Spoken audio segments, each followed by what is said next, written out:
사람 사는 얘기 우리들의 얘기 하고 싶은 얘기 물어보고 싶은 얘기 우리에게는 이야기가 필요해. 살다 보면 마음에 남는 질문이 있습니다.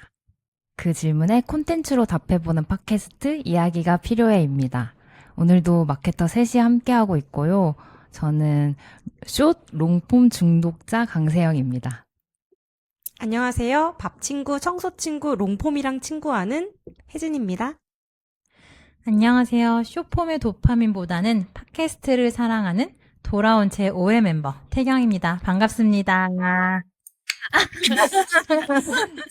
지지난 화 선미님에 이어서 태경님이 돌아왔어요. 왔습니다. 제가 1, 2화까지는 했다가 중간에 탈주를 하지 않았습니까? 근데 그 사이에 회사 일이 진짜 너무 바빴고 저희 아이가 계약을 하면서 도저히 팟캐스트를 좀 함께 할 수 없는 상황이 되어서 이제 듣는 청취자로서 같이 함께 했는데요. 그래서 뭐 한마디로 표현하자면 바빴다. 와주셔서 너무 감사합니다. 태경님의 바쁜 게 끝나고 이제 또 보람님의 바쁜 게 시작돼서 오늘 보람님의 빈자리를 태경님이 채워주시게 되었습니다. 태경님이 팟캐스트를 좋아한다고 해서 저희가 태경님 맞춤 주제로 또 준비를 했습니다. 와, 신난다. 그래서 오늘의 특집은 롱 리스너 특집. 끝까지 들으시겠습니까? 라는 주제로 준비를 해봤고요. 한 1시간 가량 되는, 뭐 그 이상도 되는 팟캐스트를 이제 사람들 왜 끝까지 들을까 이런 거에 대해서 이야기를 쭉 나눠보겠습니다. 팟캐스트 왜 많이 들으시는 거예요? 저는 제일 많이 듣는 순간이 운전할 때이기는 하거든요. 원래는 사실 라디오 파기는 해요, 제가.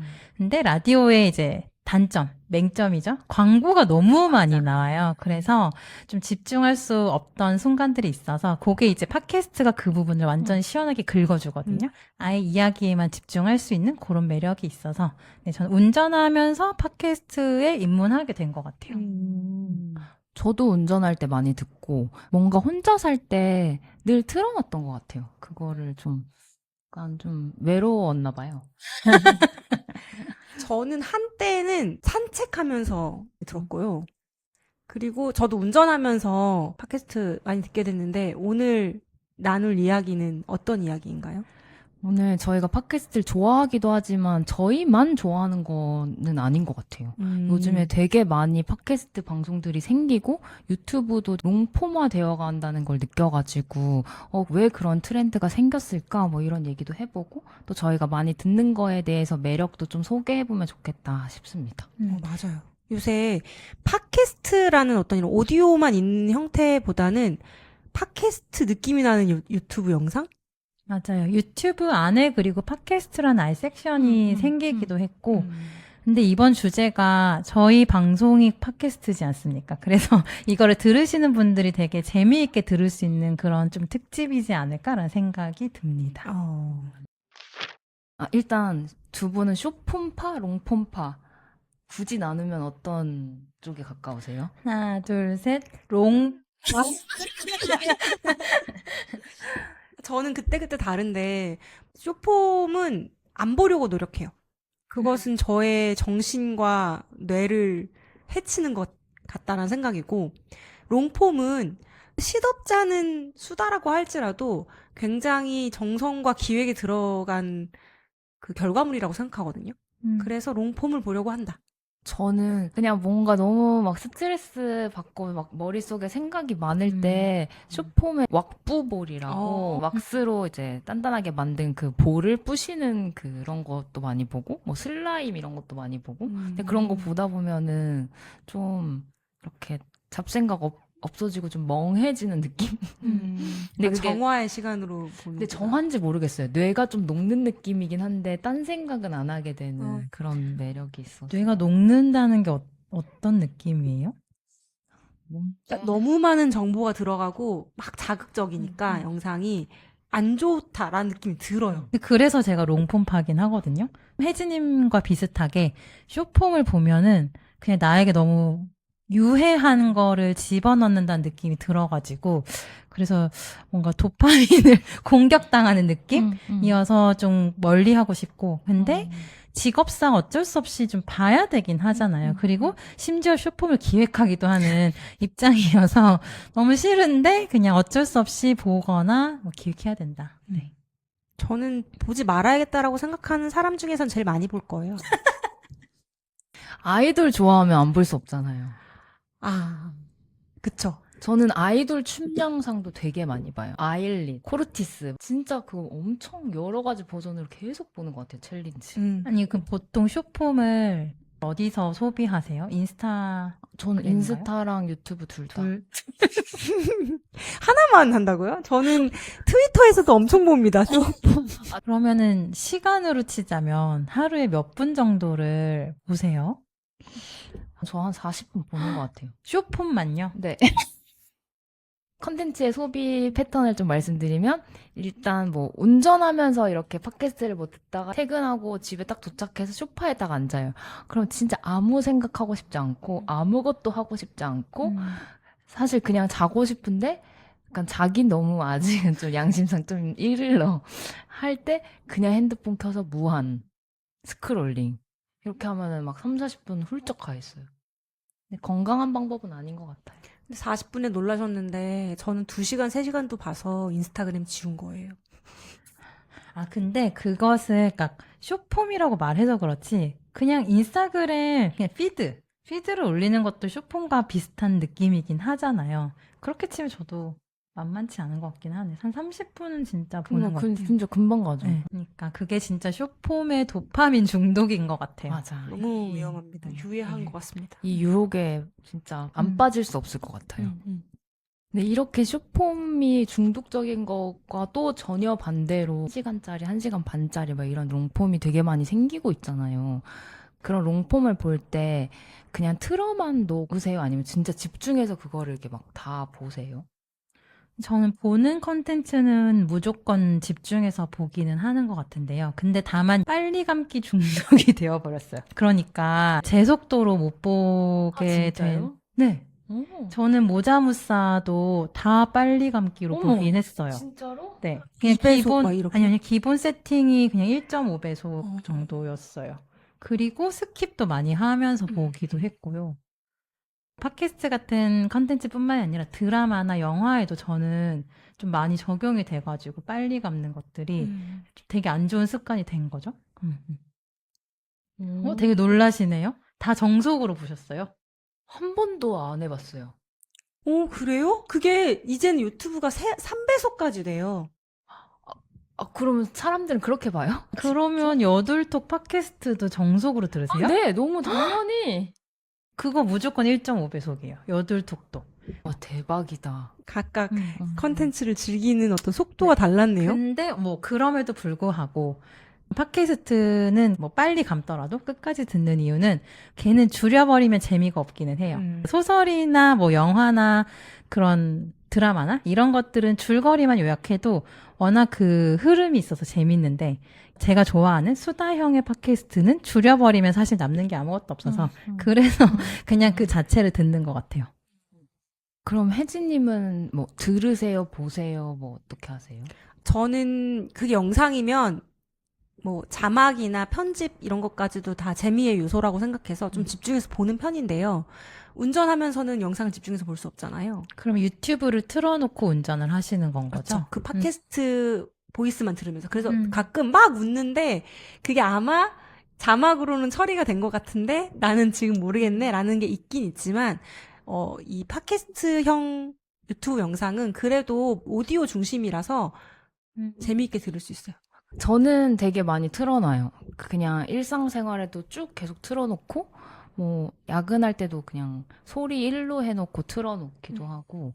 백색 소음처럼? 네, 아. 틀어놓고, 그리고 일을 시작하기에까지 시간이 좀 걸려요. 마음을 먹기까지. 그래서 그때 이렇게 틀어요. 팟캐스트를 틀면은 좀 움직일 수 있게 된다. 틀면서, 해볼까? 약간 이렇게. 아, 근데 그럴 때 저는 보통 음악을 틀긴 하는데 팟캐스트를 트세요? 네네. 역시 이것도 다 취향에 따라 좀 다른가 봐요. 소비 방식이 다 진짜 다르네요. 태경님이 아까 롱폼은 요약하지 않는 게 맛이다 막 이런 얘기도 했잖아요. 팟캐스트 컨텐츠 왜 이렇게 인기 있게 됐을까? 근데 생긴 게 되게 최근에 많거든요, 유튜브에서. 머니그라피도 그렇고, 뭐 적수다, 미음사도 오래되기도 했고. 근데 미음사도 유튜브 안에서 팟캐스트 형식이 생긴 지는 한 뭐, 네, 2, 3년 뭐 이렇게 됐을 것 같아요. 트렌드인 것 같다는 생각이 지금 문득 들긴 하는데 일단 유튜브 플랫폼 자체에서 팟캐스트를 띄워주기 시작했어요. 팟캐스트 섹션을 빼면서 유튜브에서 팟캐스트를 이제 많이 밀어주고 노출을 강화하려고 한다. 이런 걸 때 듣기도 했고 그다음에 두 번째는 코로나 때부터였을까요? 이건 제 추측이기는 한데 단절이 있으면서 뭔가 사람들이 진짜 우리처럼 이야기가 필요했나? 라는 생각이 이건 이제 저의 추측이니까 네. 저는 반대급부라고 생각하는데 사람들이 숏폼에 너무 질려버려서 오히려 긴 거를 보는 것 같기도 하고 이건 진짜 뇌피셜인데 지금 유튜브가 그렇게 밀어주기 시작했다는 건 어떤 정책적인 변화잖아요. 회사의 전략적인 방향 변화인데 그 숏폼이나 이런 것들로 인해서 이 청소년들 SNS 금지하는 나라들이 많이 생기고 있거든요. 이 미래 먹을거리로 그랬을 수도 있을 것 같아요. 팟캐스트를 뒀나? 이런 생각이 좀 들었어요. 그러면 사실은 결국은 우리는 플랫폼이 하라는 대로 그들의 전략대로 한때는 숏폼이 확 했다가 또 한때는 이렇게 롱폼으로 막 밀렸다가 이렇게 막 흐름을 타고 있는 것일 수도 있겠네요. 그렇죠. 근데 밀기만 한다고 해서 무조건 되는 건 아니잖아요. 그러니까 뭔가 사람들이 거기에서 얻는 즐거움 같은 게 있을 것 같은데 약간 느슨한 연결 같은 거 아닐까라는 생각이 좀 드네요. 저는 개인적으로 그 숏폼보다 롱폼을 볼 때 되게 얻어가는 게 많다라는 느낌도 많이 받는데, 예를 들어 출연자들이 어떤 특정 영역의 전문가인 분들이 되게 많이 출연하잖아요. 예를 들어 뭐 도서 전문가, 영화 전문가, 아니면 뭐 음악 업계에서 몇 년 동안 일했던, 그러니까 어떻게 보면 그냥 밖에서 보면은 일반인인데 유튜브 안에서 특정 영역의 전문가를 대변하는 위치로 나와서 그 업계 얘기를 막 떠들어 주는 게 되게 재밌고 그럴 때 뭔가를 배운다? 얻는다는 느낌도 받는 것 같아요. 얻어간다. 그러게요. 그런 분들을 사실은 그냥 TV만 있었을 시대에는 마땅히 출연할 프로그램도 없었을 것 같은데 유튜브처럼 이렇게 생태계가 바뀌면서 그런 분들도 여러 채널에서 볼 수도 있고 그분과 사적으로 만나지 않으면 들을 수 없었던 얘기들을 이제 우리가 좀 많이 들을 수 있게 된 시대가 된 것 같아서 그런 건 진짜 좀 풍요로워진 것 같다는 생각이 드네요. 제가 어저께 피식대학에서 하는 팟캐스트가 있길래 여기서도 팟캐스트를 했네? 피식대학? 하면서 들어가 봤는데 인천 사람 얘기인 거예요. 저 인천 사람이잖아요. 근데 거기에 저 같은 인천인 3명이 나와서 인천 얘기를 엄청 하는데 이걸 너무 친구들한테 얘기해주고 싶은 거예요. 근데 약간 지금 팟캐스트에는 니치한 타겟? 그러니까 그런 이야기들을 다양하게 들을 수 있는 채널인 것 같아요. 왜냐하면 제작하는데 많은 공수와 돈이 들어가는 게 아니라 오히려 다양한 카테고리의 이야기를 할 수 있는 게 아닐까라는 생각이 들었어요. 맞아. 그래서 유일하게 좀 연예인이 안 나와도 재밌는 콘텐츠인 것 같아요. 팟캐스트는. 근데 진짜 제작 공수 얘기가 나와서 그런데 제작 공수 덜 들이기 위해서도 만들지 않았을까요? 맞아. 민음사 예를 들어서 민음사 TV에서 매번 되게 편집에 공을 들였을 거잖아요. 근데 팟캐스트는 그냥 출연자들이 마이크 하나 놓고 앉아서 그거 그냥 내보내는 것만으로도 조회가 나와. 그러면은 제작하는 입장에서는 훨씬 수월하게 컨텐츠를 생성해낼 수 있는 거죠. 민음사가 또 팟캐스트가 너무 잘 어울리는 게 이 가지고 있는 컨텐츠가 뭐 연기력이라든지 뭐 유명세 이런 게 아니잖아요. 통찰력, 그다음에 뭐 책, 그다음에 말빨 이런 건데 그렇게 생각하면 너무 잘 맞는 포맷인 것 같아요. 맞아. 민음사에 딱 맞는 포맷인 것 같아요. 부럽네요. 수다에 대해서도 얘기를 해보고 싶어요. 그냥 타인이 수다를 떠는 거 자체만으로도 보는 재미가 있지 않아요? 있죠. 근데 저는 그 수다가 저랑 상관없으면 상대적으로 좀 덜 재밌는 것 같기는 하거든요. 그러니까 아예 유명 인사 거나 아니면 아예 진짜 아까 얘기한 것처럼 전문 분야의 사람이어서 나에게 유익한 점이 있거나 근데 그게 아니라 그냥 진짜 단순한 수다라고 하면 예를 들어서 이야기가 필요해는 내 친구들이 하는 팟캐스트니까 일단 1화부터 재밌게 들었단 말이에요. 근데 잘 모르는 마케터 3명이서 그냥 팟캐스트를 시작했어. 그러면 나는 과연 1화부터 들었을까? 그렇게 생각하면은 그 진행자와의 뭐 라포라던가 그런 것들이 없으면 확실히 재미는 좀 없어지지 않나 싶긴 해요. 근데 한편으로는 우리가 카페에 갔는데 옆자리에서 어떤 수다가 벌어지고 있는데 귀가 커질 때가 있잖아요. 뭔가 인간은 늘 인간들한테 관심이 많은 것 같아서 남 이야기 듣는 것 자체만으로 좀 재미있나 이런 생각을 하게 됐거든요. 그들 간의 관계라던가 이런 게 좀 읽히기 시작하면 더 재밌고 뭐 별 얘기 아닌 그냥 시시콜콜한 얘기도 계속 듣게 되고 막 이런 것도 있지 않나 싶어가지고 그러면 좀 냉정하게 우리의 팟캐스트 그러니까 이야기가 필요해는 사람들이 왜 들을까요? 사실 솔직하게 말하면 왜 많이 안 듣지가 궁금하긴 한데. 아, 저도 그것도 지금- 몰라서인 거 아니에요? 제가 아까 얘기한 것처럼. 맞아요. 누군지 몰라. 근데 제가 생각하기에 이야기가 필요해 지금의 청취자분들은 어쨌든 접점은 있는 분들이 시작했을 가능성이 높다. 저도 그렇게 생각합니다. 뭐 인스타그램에서 뭐 먼 팔로워 관계더라도 그렇게 시작했는데 이제 이들과 정이 들면 그 다음 무슨 얘기를 하든 일단은 듣게 되는. 맞아요. 라포 형성이 필요해요. 음. 그래서 이걸 통해서 유명해져서 뭐 이런 생각해 본 적도 있지만 유명해져야 이걸 듣는다. 알고 보니 유명인들만 할 수 있는 컨텐츠였네. 이걸로 유명해지기 힘들 것 같긴 해요. 근데 그래도 쌓으면 언젠가는 될 수 있다. 천회 봅니다, 천회. 처음이에요? 아직 제가 제일 좋아하는 비밀 보장도 1000회가 안 됐는데요. 그럼 100회. 100회. 그러면은 저희가 좋아하는 팟캐스트에 대해서 소개를 해보겠습니다. 본격 영업시간으로 좀 써보면 좋을 것 같은데 태경님이 가져온 팟캐스트는 뭐죠? 네, 저의 인생 팟캐스트는 바로 송은이 김숙의 비밀 보장입니다. 빠밤. 비밀 보장 약간 클래식 터줏대감? 맞아요. 2015년부터 시작해서 11년째 이어오고 있는 팟캐스트고 사실은 송은이 씨랑 김숙 씨가 비밀 보장을 시작하면서 제2의 전성기를 맞게 해준 방송이라서 그 두 분한테도 의미가 있고 제가 저희 아이를 5살 때부터 매일 어린이집에 왔다 갔다 등하원을 했었거든요, 차로. 그때 매일매일 들을 수 있었던 팟캐스트여서 저한테도 되게 오래된 의미 있는 그런 팟캐스트 방송이에요.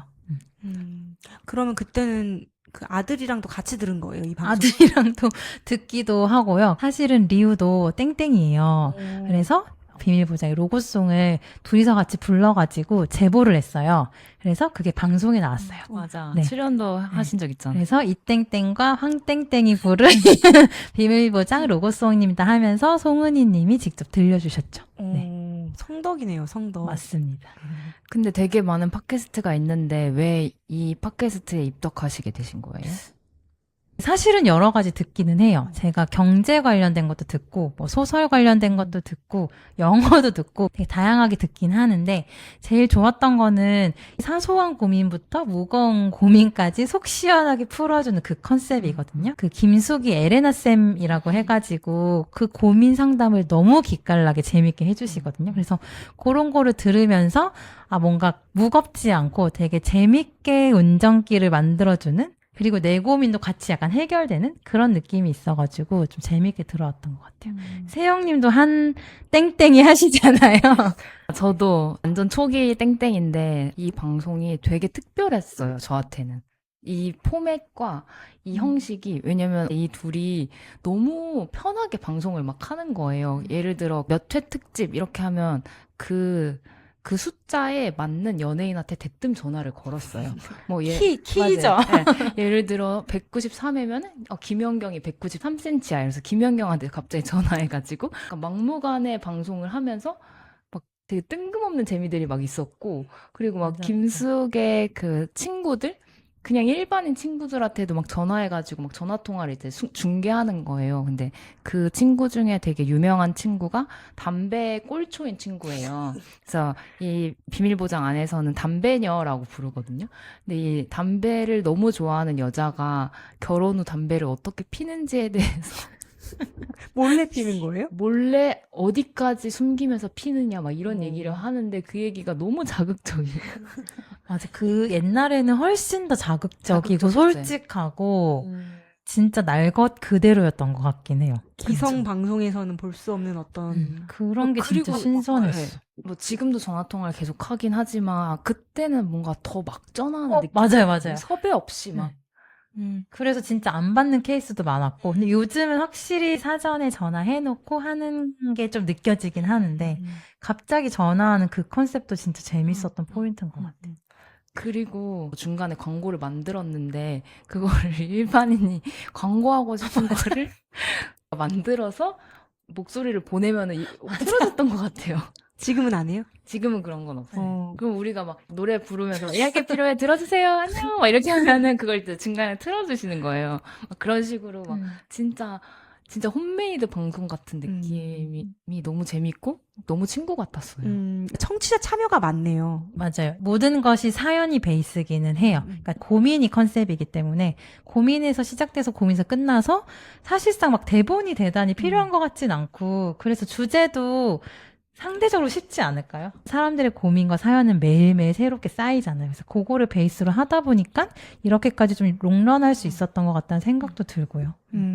우리도 그러면 살다 보면 마음에 남는 질문 한번 받아보는 거 어때요? 그러니까 좀 보내주세요. 그러니까 이걸 보낼 판을 깔아줘야 되니까 뭐 음. 인스타그램 같은데 무물 이런 거 좋다, 해가지고 저 여둘톡도 절반은 그 여둘톡 언니들의 얘기고 또 이분은 후기 같은 거 사연 같은 거 보내준 걸로 토크를 또 하시거든요. 그래서 그런 게 있으면 이어지는 좀 동력이 되긴 하죠.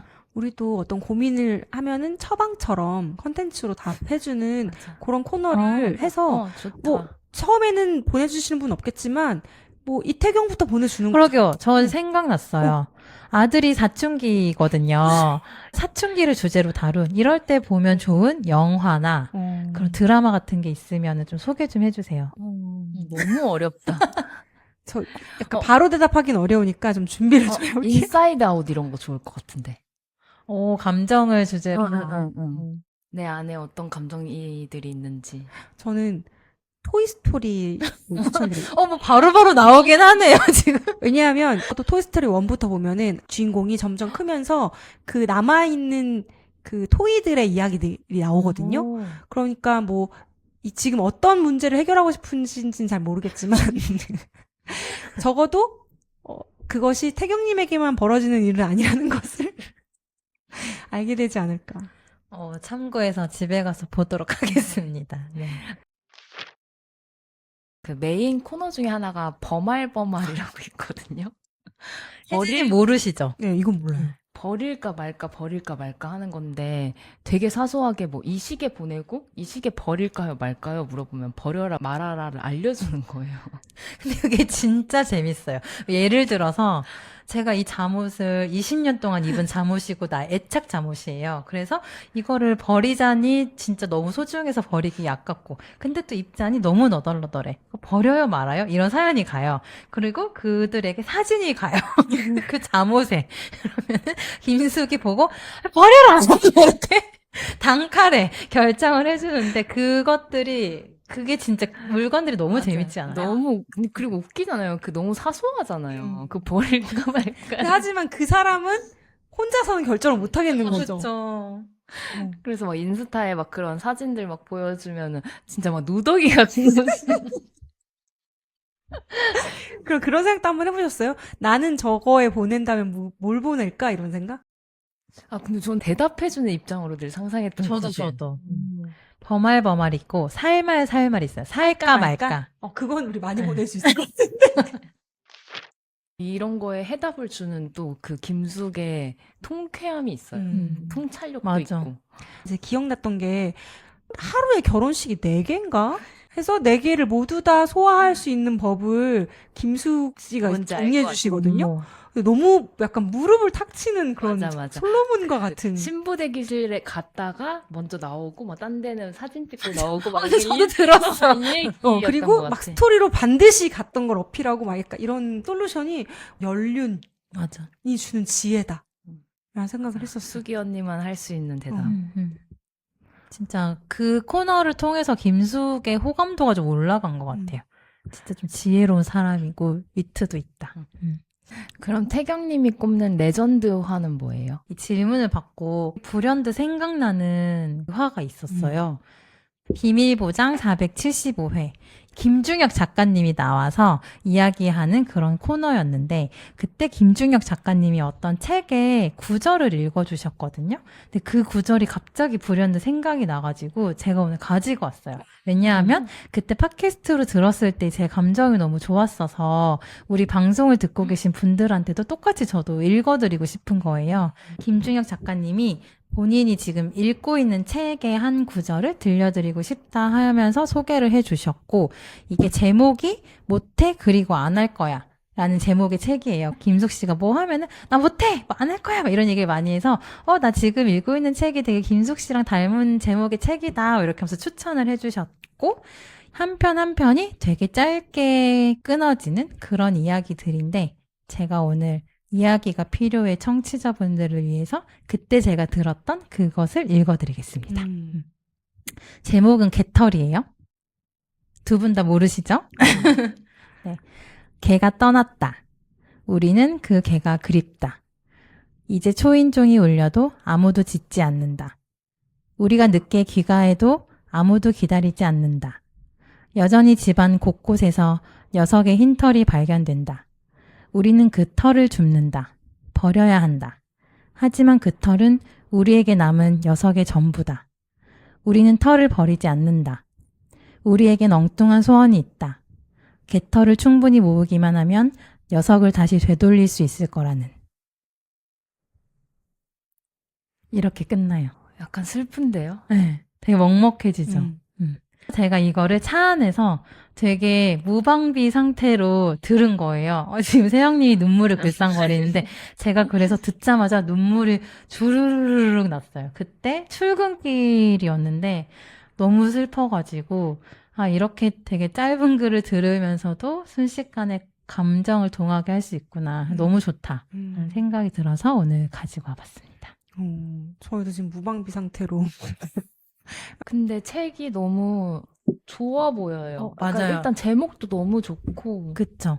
리디아 데이비스 이야기집이라는 책이고요. 이런 식의 가벼운 얘기들이 막 실려 있거든요. 근데 이 책을 김중혁 작가님 출연한 다음에 무슨 책이지 하고 산 거예요? 맞아요. 그것이 바로 팟캐스트의 영향이다. 순기는. 그래서 우리 얘기들을 듣고도 사람들이 아마 컨텐츠를 많이 찾아서 보거나 듣지 않을까 싶어요.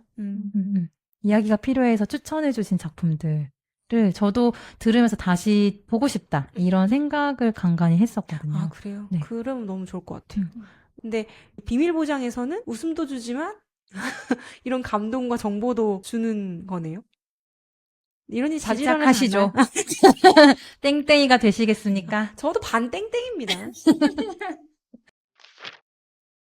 저는 비밀보장을 안 들어보신 분들께 처음 시작하기 좋은 화를 하나 추천하고 싶은데 400회 특집으로 유재석 님이 나온 적이 있어요. 그게 되게 레전드 화거든요. 그 화에서 뭐 송은이 김숙이 왜 팟캐스트를 시작하게 됐는지, 그때 유재석한테 어떤 도움을 받았는지 막 이런 얘기를 하기도 하고, 그 셋의 관계성이 막 나와가지고, 또 워낙 말을 잘하는 세 분이잖아요. 그러니까 이 입담과 그들의 그 관계성과 티키타카 막 이런 걸 듣는 재미가 있어서 추천하는 화입니다. 마지막으로 비밀보장 얘기 마무리하면서 태경 벌써 끝나요, 비밀보장 얘기? 혹시 더 하고 싶으시는 명상 편지 한번 주세요. 송은이 김숙 언니께. 언니들 사랑합니다, 언니들. 매주 수요일만 기다리고 있고요. 앞으로도 계속 지치지 말고 꼭 꾸준히 내주셨으면 좋겠습니다. 왜 이렇게 말이 안 나오죠? 떨리네요. 언니들 앞에 영상 편지라니. 진심이라서. 그러니까요. 마지막으로 태경님 비밀 보장 말고 또 추천할 만한 팟캐스트 소개해 주세요. 제가 팟캐스트의 매니아로서 몇 가지 추천을 드리자면은, 지금은 박성태 뉴스쇼로 바뀌긴 했는데, 시사나 상식들을 좀 요즘 돌아가는 소식들 듣고 싶을 때는 예전에는 이제 김현정의 뉴스쇼를 많이 들었고, 혹은 손에 잡히는 경제도 경제 소식을 듣기에는 꽤나 괜찮은 채널이거든요. 그래서 이것도 추천드리고, 그리고 문학 팟캐스트도 좀 듣는데요.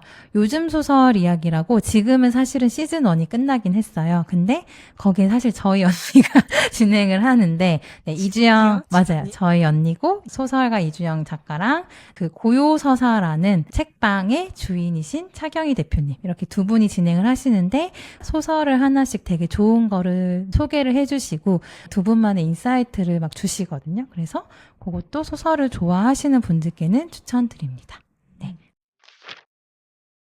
자, 그러면은 혜진님이 가져온 팟캐스트 얘기를 해볼까요? 저는 민음사 TV의 독서클럽이라는 팟캐스트를 가지고 왔습니다. 민음사 TV는 여러 코너가 있는데요. 그 중에서 제가 제일 즐겁게 꾸준히 보고 있는 것이 바로 독서클럽이에요. 어떤 매력이 있는 코너예요? 우선 민음사 TV도 꽤 오래된 채널인데 저는 작년에 세문전 월드컵으로 입문을 했고요. 소설 속에 등장하는 인물들로 월드컵 하는 게 너무 재밌어가지고 들어갔다가 그 코너를 진행하시던 박혜진 편집자, 김민경 편집자분이 독서클럽이라는 형식으로 코너를 하나 만드신 거예요. 책을 한 권을 4명에서 같이 읽고 2명의 게스트와 2분의 호스트가 토론을 하는데요. 우리가 세계문학이나 고전 같은 건 되게 어렵다고 생각하는데 그 책을 저 사람들이 어떻게 읽었고 소화했는지 굉장히 유쾌하고 쉽게 전달을 해서 책을 같이 읽고 토론하는 마음으로 보기도 하고요. 아니면 아직 안 읽은 책에 대한 소개로도 보기도 합니다. 그러면은 그것을 보고 책을 사서 보기도 하세요? 사기는 했다. 사긴 했다. 민음사는 성공했네요. 그쵸. 책도 팔았네. 민음사 TV 세문전 독서클럽의 어떤 형태로 진행을 되는지 제가 되게 재미있게 봤던 편으로 좀 소개를 해볼게요. 그건 세일즈맨의 죽음이라는 세계적인 고전 희곡 작품을 같이 읽고 나눈 이야기인데요. 세일즈맨이라는 것은 직업이잖아요. 그래서 직업과 일, 이런 이야기로 문을 엽니다. 출연하시는 분들이 출판계에 계신 분들이고 어떻게 해서 일을 하게 됐는지 지금 하고 있는 일에 대한 생각은 어떤지 뭐 이런 이야기들을 나누는데 그런 이야기들도 재미있고요. 그리고 책 이야기도 합니다. 인물에 대해서 어떻게 봤는지 그 사람은 왜 그런 행동을 했을 것 같은지에 대한 이야기들 좀 체계적인 질문을 가지고 하고 편집이 있기 때문에 굉장히 정제된 수다로 그 이야기가 전달이 되거든요. 그 책을 전혀 읽지 않고 책에 대해서 잘 모르는 사람도 그러면은 같이 동화돼서 좀 즐길 수 있는 컨텐츠인 거예요? 네, 왜냐하면은 저희처럼 줄거리도 소개를 하고요. 같이 나누고자 하는 주제를 왜 그 주제를 뽑았는지 뭐 이런 설명도 좀 들어가고 해서 책에 대해서 소개하는 좀 다른 방법이라고 생각할 수 있을 것 같아요. 그러면 세일즈맨의 죽음 편이 혜진님은 왜 좋으셨어요? 저도 일을 하는 사람으로서의 정체성이 좀 센 편인데 여기에서 김민경 편집자랑 박혜진 편집자가 어떻게 해서 편집자가 됐는지에 대한 이야기를 하거든요. 박혜진 편집자는 공부를 더 할까? 이런 생각을 했는데 아버지가 4바퀴로 굴러가는 자동차를 갖고 싶다라고 하셨대요. 그 무슨 소리냐면 그 가족이 엄마, 아빠, 2명의 자녀에서 4명인데 4명 다 모두 돈을 벌었으면 좋겠다라는 의미였다는 거예요. 그래서 그럼 나는 무슨 일을 해야 되지? 하는데 어문학만 2개 전공을 하셔서 출판사는 오히려 이게 장점이 될 수 있는 유일한 회사겠다라는 생각으로 하셨다고 하고 비슷하게 김민경 편집자는 언론고시를 준비를 하다가 뭐 말하자면 이제 실패하고 포기하고 아무거나 하는 마음으로 출판학교라는 데를 갔는데 거기에서 평생 이걸 꿈꿔오던 친구들을 또 만난 거예요. 이걸 하고 싶어 하고 이 일을 신나게 하는 사람들도 있는데 이런 마음으로 해도 되나? 뭐 이런 얘기를 했다고 하는데 저를 길거리 출신 마케터, 육두품 마케터 이런 말을 제가 좀 하거든요. 저도 어쩌다 보니까 마케팅을 시작했는데 와왔더니 너무 이 일을 하고 싶어서 어렸을 때부터 꿈꿔온 사람들도 있는 거예요. 근데 하면서 이 일이 좋아지기도 하고 자부심이 생기기도 해서 이 위沼사에서 되게 유명해진 편집자 2명도 나는 이 일을 하게 될지 몰랐어. 하지만 난 지금은 좋아해. 이 일을 사랑하게 됐어라고 하는 그 포인트가 제가 일을 사랑하게 된 포인트랑 비슷해서 그런 이야기를 들으면서 재밌다라고 하면 듣는 거죠. 근데 이런 거는 사실 책을 안 읽어도 재밌게 들을 수 있는 포인트니까. 그러면은 그 편에서는 과거 이야기들이 줄을 이루었던 화예요? 어떻게 해서 이 출판사에 입문하게 됐는지 정도가 한 챕터로 있고, 그다음에 이제 책을 읽는 챕터가 있고, 뭐 이런 식인데, 세일즈맨의 죽음에서 나오는 그 아버지가 세일즈맨인데, 세일즈를 하다 잘 못하는 이야기예요. 그래서 직업에 대한 이야기, 뭐 아버지나 이런 얘기까지도 할 수도 있고, 약간 여타의 독서 모임이 그러하듯 독서를 빗대서 자기 얘기를 하고 우리는 그 자기 얘기에 공감을 또 받아가지고 또 그 컨텐츠를 즐기게 되고 막 이런 느낌이겠네요. 이 편 같이 보시죠, 태경님. 네. 오늘 밤에 진짜 당장 봐야겠다는 생각이 드네요. 그리고 되게 재밌는 포인트가 태경님이랑 저는 국문학 전공자잖아요. 이 국문학도들이 갖는 그 마이너한 감성이 있다고 생각하거든요. 뭐냐면 난 취업이 안 될 거야 같은 있죠, 있죠. 있잖아요. 그 편에 문학 박사 수료하신 신입사원 분이 나오시거든요. 그분이 뭐라고 하시냐면 문과 전공자들에게 박봉은 삶의 조건이라고 생각한다. 너무 슬픈데요? 그래서 미음사나 어떤 출판계가 가지고 있는 박봉이라는 현실, 소문 이런 것들이 자긴 자연스러웠다. 뭐 이런 이야기인데 국문학도로서 되게 공감 가는 포인트가 있는 거예요. 저는 마케터로 자리 잡을 때까지 계속 그런 박봉의 삶에 두려움이 있었어요. 근데 국문학은 그 책을 통해서 거기 안에 인생이 있잖아요. 그래서 그런 거를 배우기 때문에 국문학을 잘 배우면 어느 직장에 가더라도 잘할 수 있는 씨앗이 되지 않나라는 생각이 있긴 있어요. 약간 뭐 국문학과 출신 마케터 뭔가 글 잘 쓸 것 같은데 약간 이런 느낌을 받았어요. 근데 뭐 다 떠나서 과 별로 안 중요하지. 맞아요. 전공 시절에는 그런 마음이 있어서 그걸 박사까지 수료한 출연진이 나와서 그 얘기를 할 때 공감이 됐다 하는 이야기였습니다. 다시 좀 미음사로 돌아와서 사실 되게 대단한 프로인 게 스타들을 배출하는 프로그램이 말도 안 돼요, 진짜. 회사원 중에 거의 제일 유명해요, 지금. 그리고 저는 회사든 브랜드든 유튜브 시도를 워낙 많이 하잖아요. 유튜브 시대이기 때문에. 그것 중에서는 단연 1등이지 않나. 보통 브랜드들이 하다가 포기하는 경우도 많고 저희도 경험을 했고 이게 진짜 쉽지 않은데 미음사가 유일무이하게 성공한 채널인 것 같아요. 진짜 너무 멋있어요. 이걸 뚝심 있게 해나가고 맞아요. 그래서 진짜 세일즈에 도움이 되고 스타를 배출한다니. 근데 이것도 진짜 아까도 쌓는 얘기를 했는데 미음사처럼 되고 싶은 브랜드들 너무 많잖아요. 근데 진짜 오래됐더라고요. 미음사 TV를 한지도 매주 쉬지 않고 꾸준히 컨텐츠를 내다 보니 이렇게 팬도 쌓이고 이렇게 유명해질 수 있지 않았나 라는 생각이 들었어요. 하루아침에 되는 건 없다. 그리고 미음사 TV에서 공중파에도 나올 수준인 분들이 3명 정도인데 나머지 분들도 보면은 자기의 콘텐츠가 있어요.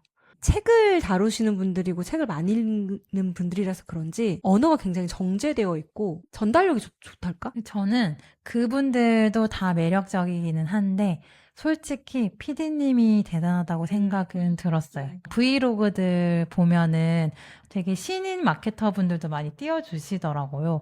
그분들의 일상을 보면 밋밋할 수 있어요. 근데 그거를 진짜 편집자가 기깔나게 편집하는 것 같고 질문도 정말 잘 뽑아내는 것 같아요. 그래서 그것도 한몫한다. 맞아요. 기획이 굉장히 탄탄하고 그리고 저는 이렇게 꾸준히 해내는 힘, 세상을 설득시키는 힘 그쵸. 같은 것이 있었다고 생각합니다. 그리고 되게 신기한 게 구성원들이 되게 서스름 없이 다들 출연하잖아요. 맞아. 정말 많은 분들이 사실 얼굴이 노출되고 낱낱이 나와서 되게 뭐랄까 투명한 회사인 것 같기도 하고 다들 되게 열려있다. 그러니까 진짜 여러모로 대단한 회사고 음. 여러모로 대단한 채널인 것 같아요. 정말.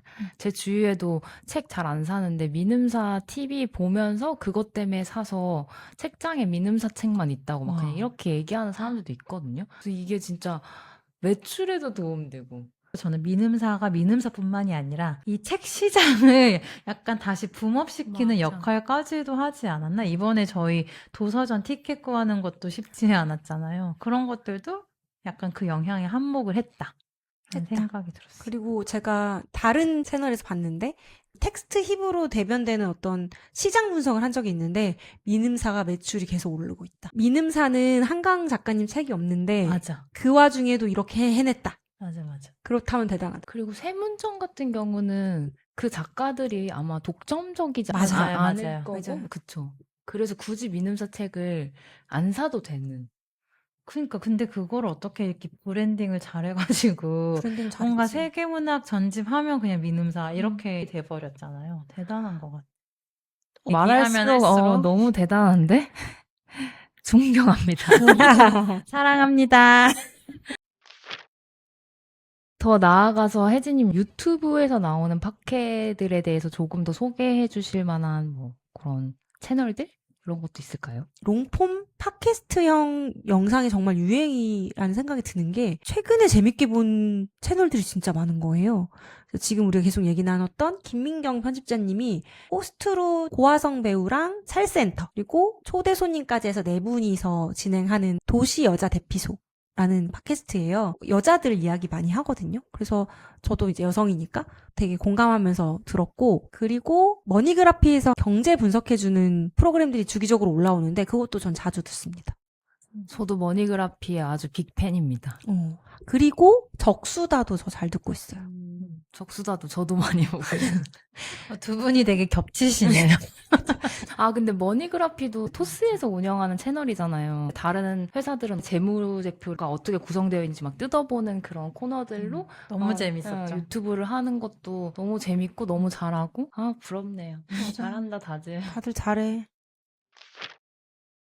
마지막으로 제가 가져온 팟캐스트는 여자 둘이 토크하고 있습니다. 여둘톡입니다. 독토로톡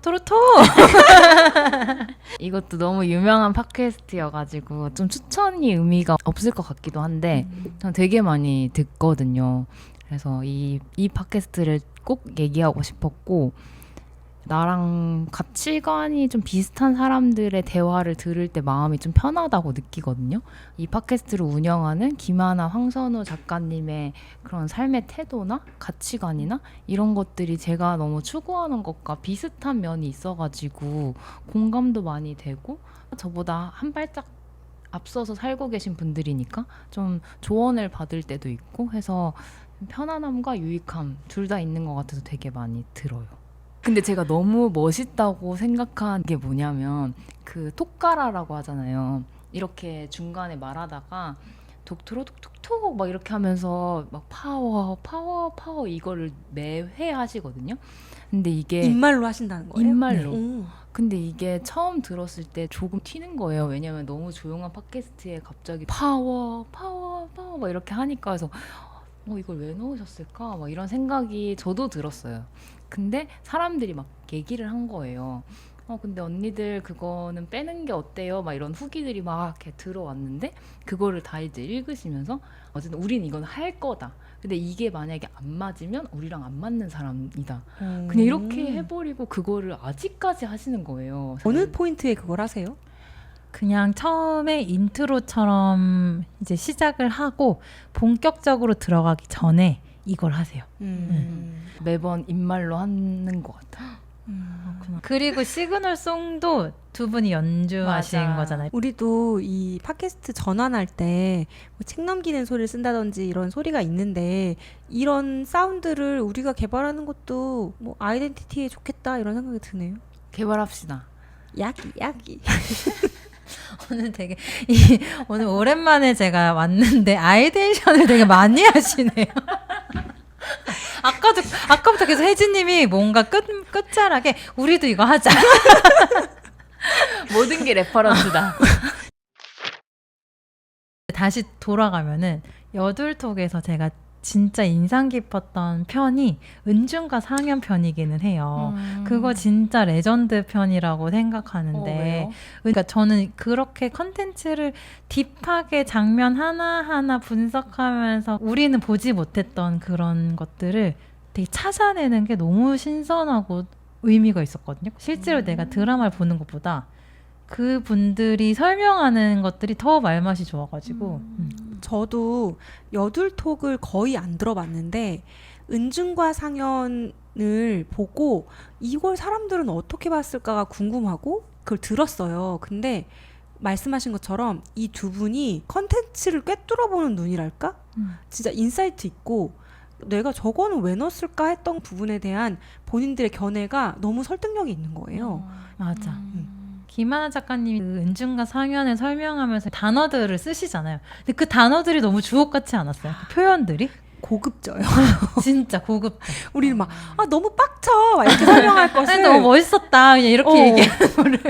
거기서 너무 화나지 않았어요? 막 이렇게 얘기하는 것을 왜 화났는지에 대한 어떤 그런 심리적인 맞아. 기저도 막 설명하고 하면서 이 컨텐츠를 더 깊게 이해하는데 도움이 됐고 이렇게 컨텐츠에 대해서 분석하고 같이 얘기하는 게 되게 재밌는 일이네 라는 생각을 그때 했었어요.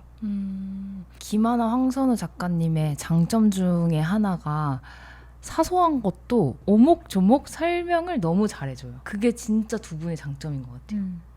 제가 뽑은 레전드 편들이 있거든요. 여둘톡에. 지금 3개를 딱 말씀드릴게요. 133화 과자 특집, 149화 아이스크림 특집, 183화 라면 특집. 너무 귀여운데요? 이 3가지 편이 저는 진짜 제일 레전드 편이라고 생각을 하는데 어떤 내용이냐면 그냥 우리가 너무 흔하게 알고 있는 과자, 아이스크림, 라면을 옛날 과자부터 최근 과자까지 하나하나 다 설명을 해주는데 이것을 카테고리화 해가지고 막 얘기를 해요. 예를 들어 수산물계의 과자. 그러면서 거기에 이제 오징어탕, 새우깡 이런 건가요? 새우깡 막 이렇게 해서 하나, 그리고 감자류 막 이렇게 해서 감자칩, 뭐 감자깡 막 이런 식으로 막 오목조목 설명을 해주시는데 그게 너무 재밌어요. 맛있겠다. 그리고 라면 얘기도 그런 해산물로 내는 육수 계열, 오징어 짬뽕 막 이런 계열과 뭐 사골 육수 계열 막 이렇게 나눠가지고 얘기를 막 해주시고 이렇게 다양한 과자들이 있다를 알려주고 싶어서 만드신 편인가? 뭐 그냥 계보를 읊는다 약간 이런 느낌. 과자의 역사 그래서 같은 근데 느낌. 지금 우리가 지금 딱 얘기만 해도 읽는 게 얼마나 재미가 없어요. 막 이것도 있고 저것도 있고 막 이게 너무 재미없는데 그걸 이제 맛깔나게 재밌게 이제 자기들만의 그 맛해석과 이런 카테고리와 계보와 얘가 어디서 시작했고 이런 것들을 이제 얘기를 해주는 게 너무 재밌고 저는 장거리 운전할 때 들었거든요. 이 3개를 다 너무 되게 큰 버팀목이 되었다. 들어봐야겠네요. 진짜. 결국 주제는 중요하지 않아. 스토리텔링을 얼마나 맛깔나게 하느냐.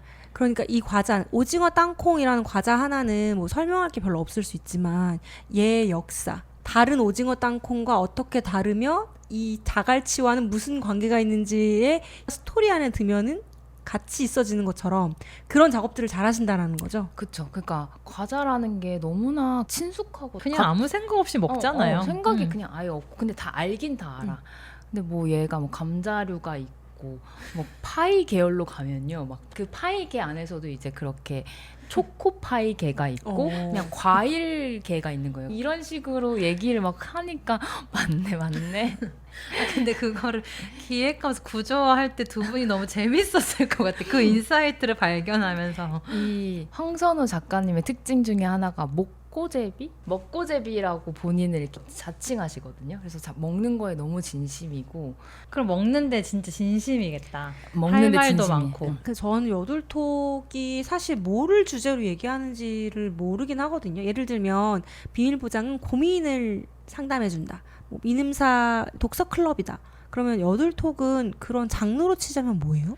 그냥 두 분이 하고 싶은 이야기거리면 무엇이든 한다인 것 같아요. 뭐 예를 들어서 그 영화가 주제가 될 수도 있고 또 아니면 요즘 주식이 또 난리잖아요. 그러면 주식이 주제가 되어서 다루기도 하고 그래서 정말 장르 불문의 주제를 다루는 게 재밌는 것 같아요. 이것도 두 분이 내공이 있어서 가능한 일이네요. 모든 너무, 주제에 대해서 1시간 정도는 이야기할 수 있는 힘이 있는 거잖아요. 너무. 그게 과자 라면이어도. 너무나. 그냥 두 분의 라이프 스타일과 인생을 따라가는 팟캐스트인 것 같아요. 좋다. 그 자체가 콘텐츠인 거라 너무 멋있는 것 같아요.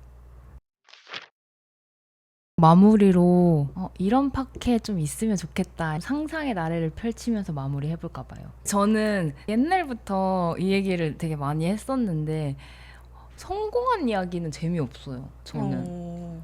맞아요. 성공한 다음에는 모든 것이 성공한 이유가 될 수 있거든요. 맞아. 그래서 약간 만들어지는 이야기라는 생각이 되게 강하고 저는 늘 뭔가 실수한 얘기, 좀 망한 얘기 이런 게 재밌고 이런 것을 더 많이 얘기해야 된다고 생각해요. 나만 실수한 건 아니구나라고 위로가 될 수도 있고 뭐 저렇게 하지 하지 말아야지, 말아야지 하는 반면교사. 또 교훈이 될 수도 있고 해서 이런 거 되게 자연스럽게 얘기할 수 있는 장이면 되게 좋겠다. 그럼 제가 지금 좀 깔아드릴 테니까 이번 주 망한 이야기 하나만 해주세요.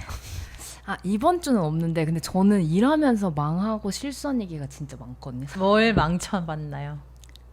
아, 얘기 좀 길어지는데 괜찮아요? 짧은 거 없어요? 짧게 롱스토리 숏으로 하면은 저희가 이제 해외 사업에 일할 때 일본 사업을 했었는데 단위가 익숙하지가 않은 거예요. 왜냐면 저희가 단위를 3개를 썼어요. 원화를 쓰고 일본 엔화를 쓰고 그다음에 달러로도 이제 글로벌리 달러도 쓰고 그러니까 이게 막 3개가 왔다 갔다 거리면서 이제 헷갈려 있었는데 이제 에이전시한테 RFP를 보냈는데 제가 공 하나를 더 붙여가지고 보낸 적이 있어요.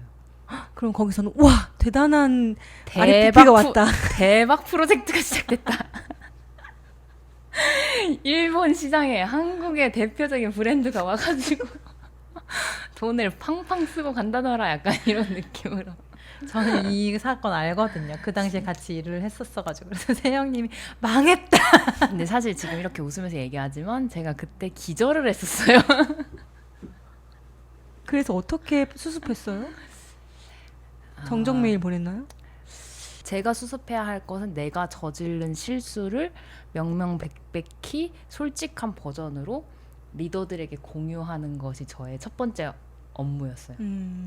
이거는 빨리 알려야 한다 해가지고 어디서부터 어떻게 잘못됐는지 어디까지 이게 나갔는지 주말에 메일을 이제 막 써가지고 수습은 리더분이 하셨다. 근데 리더 수습도 제가 했죠.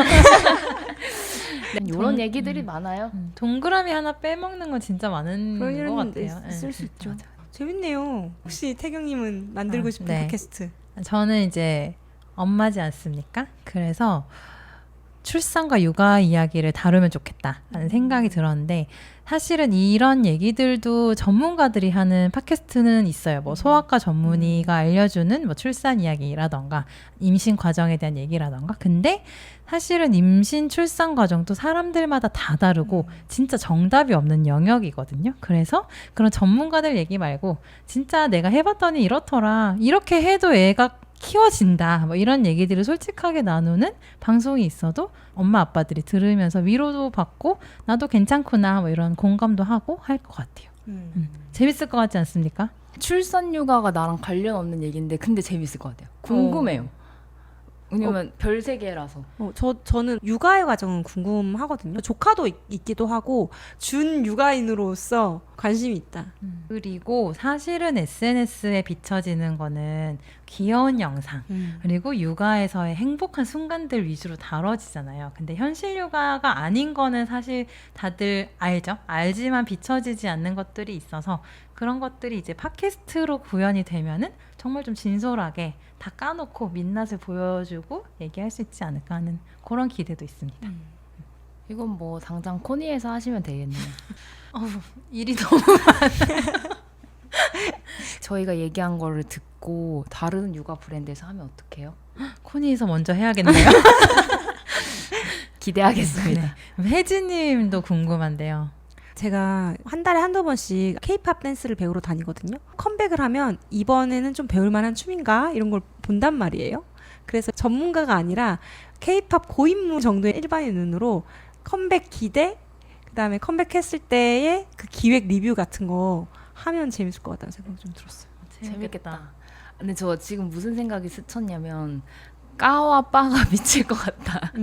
그리고 라는 생각이 들어요. 너무 좋아하는 사람들도 있을 것 같고 혹시 내가 좋아하는 아이돌에 대한 곡해한 해석이 있다고 하면은 또 이럴 것 같다. 반응이 뜨거울 것 같다. 재밌겠다. 저도 이거 듣고 보니까 그런 분들의 회사 얘기를 다루는 컨텐츠도 없잖아요. 그러니까 미음사 TV가 출판계는 어떻게 일하지? 이런 거를 막 소상히 보여줘도 좀 재밌었는데 그런 엔터에서 일하는 사람들의 얘기들은 되게 좀 꽁꽁 쌓여 있는 것 같은 느낌이 들어요. 그쵸? 그러네요. 궁금하다. 궁금하다. 해주세요. 하이브 저희가 소스 드렸습니다. 보고 계시죠? 근데 저는 하이브 SM 이런 데서는 하기 오히려 어려울 수 있고 회사가 덩치가 크니까 중소의 기적 이런 데서도 시작할 수 있다. 그러네요. 기대하겠습니다. 그러면 오늘 끝까지 들으시겠습니까? 라는 질문으로 시작했는데 그럼 두 분은 끝까지 롱폼을 들으시겠습니까? 앞으로도? 앞으로도. 당연하죠. 저도요. 네, 저도요. 생각보다 되게 심플한 질문이었네요. 그러니까 뭐 어떤 컨텐츠를 끝까지 볼 거야 라는 거는 좀 다른 대답을 할 수 있을 것 같은데 롱폼이라는 포맷을 끝까지 좋아할 거야 라고 하면 뭐 예스죠. 저도요. 배속을 빨리 하는 한이 있더라도 끝까지는 볼 것 같아요. 질리지 않을 것 같아요. 얘기 너무 재밌잖아요. 그니까. 좋습니다. 그러면은 마무리 질문을 뭘로 할까요? 태경님 하실래요? 이야기가 끝나도 또 다른 이야기가 필요하신가요? 2주 뒤에 만나요. 안녕! 저기